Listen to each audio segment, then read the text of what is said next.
Hello friends, जिनका RO का exam लगा हुआ है, आरओ यारो सचिवालय मतलब पीसीएस आरओ यारो, तो उनके लिए जो है सबसे ज्यादा आप प्रैक्टिस कीजिए, क्योंकि जो आपने नोट्स बनाए हैं, शॉर्ट नोट्स कभी बना के रखे होंगे या इतने साल से आप प्रिपरेशन कर रहे हैं, कुछ तो आपने नोट्स बनाए, तो उन नोट्स को केवल रिवीजन करिए। और बुक्स पढ़ने का बहुत ज्यादा टाइम नहीं है। जो कह रहे हैं कि अब नया बैच ले लो, ये सब जो कोचिंग वाले कह रहे हैं, ये सब कुछ नहीं होगा भाई। अगर आप 3 महीने 2 महीने बैच पढ़ भी लेंगे तो उसे रिवीजन कब करेंगे? तो जो नोट्स आपने बना के रखे हैं वो मोर देन आपके लिए इनफ होंगे, क्योंकि पूछा जाता है डीप, मगर इतना डीप नहीं कि आप अगर आप आज लिखना शुरू करें तो इतना डीप पूछ भी लेगा तो भी नहीं आपको याद होगा। तो इसलिए आप उन बैच वैच के चक्कर में मत पड़िए, जो आपके पास नोट्स हो आप वो पढ़िएगा।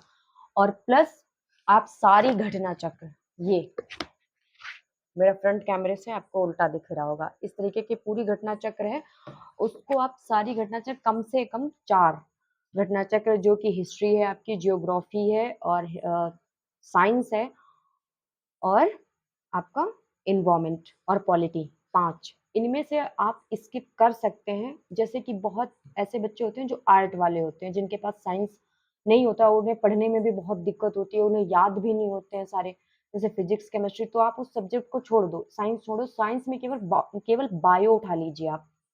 तो बायो आपके लिए ऐसा रहेगा कि आप कहीं न कहीं आप नॉर्मल एग्ज़ाम्स के लिए भी आप बायो की तैयारी करते हो, और मुझे पर्सनली थोड़ा-सा ईज़ी भी लगता है, तो इसलिए आप उसे उठा के चलिए।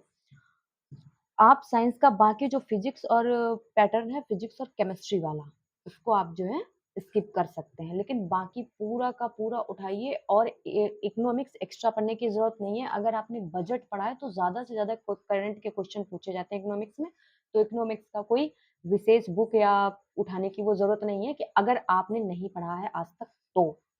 अगर आपने पढ़ रखी है तो रिवीजन करना है तो एज यू विश, बट अगर आपने नहीं पढ़ा है और आपको लग रहा है कि हाँ आपका एग्जाम खराब हो गया था आरओ का और ये री एग्जाम अच्छा करना है, तो आपको घटना चक्र रिवीजन करना है। और जितने ये एक्सप्लेनेशन दिए गए, जितने एक्सप्लेनेशन दिए हैं इस चीज के, कि मतलब क्वेश्चन दिया है और क्वेश्चन के नीचे ये इस तरीके से जो एक्सप्लेन करा गया है, देखिए मैंने पेंसिल से सारे ये अंडरलाइन करे हुए हैं, तो ये सारे ही आपको रिवीजन, इनको अच्छे से पढ़ना है, क्योंकि जरूरी नहीं है कि क्वेश्चन रिपीट हो। हाँ, क्वेश्चन की जो आपने व्याख्या होती है उससे रिपीट होता है।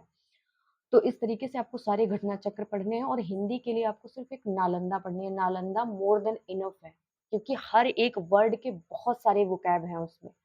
तो आप प्री के लिए इतना इनफ है। आप मतलब जो पहले वाला आया था, इससे पहले 2021 में जो आरओ आया था, वो भी घटना चक्र से ही ज्यादातर आया था। तो इसलिए आप एक्सप्लेनेशन अच्छे से पढ़िए और उसके बाद में अपनी प्रिपरेशन करिएगा।